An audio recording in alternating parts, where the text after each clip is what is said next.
I disguised myself as a tramp.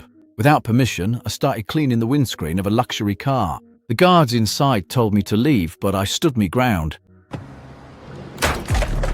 One of the bodyguards got out to stop me, but I knocked him out straight away. The second guard realized something was wrong and leapt out of the car. The girl inside panicked and hurriedly opened the door, trying to escape. I jumped into the car and immediately went after her. Within seconds, I blocked her way, then shoved her into the boot, floored the accelerator and sped off. 2 fully armed bodyguards were easily taken out by a single tramp. Their boss, Vincent, the head of a criminal organization, was livid. He put a $50 million bounty on my head and vowed to get his daughter back at any cost. Meanwhile, I handed Eliza a bottle of water, trying to get her to drink, but she hit me with a spanner. I caught up with her halfway up the mountain. She was exhausted and collapsed onto the ground. I quickly reached her and told her that I wasn't a bad person. I pulled out that old photograph. It had been taken before she was born. In it were me, a mother and Vincent, but Eliza didn't believe me. She said one photo proved nothing.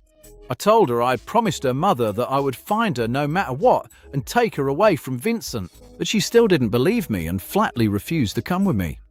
I placed the gun on the ground and said that if she got in the car, she could hold the weapon. When she got in, Eliza pointed the gun at me and ordered me to drive her home. I had no choice, and I told her the truth. We were almost out of petrol and had to stop at a station. Luckily, there was one nearby. While I was filling up the tank, Eliza quietly opened the door and ran off. She tried to ask passers-by for help and even rang Vincent. I had to stop her. The call had already connected, but before she could say anything, I dragged her back into the car and tied her hands. We didn't realize we were already being watched. Eliza started screaming in the car, and I had to tell her the truth, but without any proof. She didn't believe a single word I said.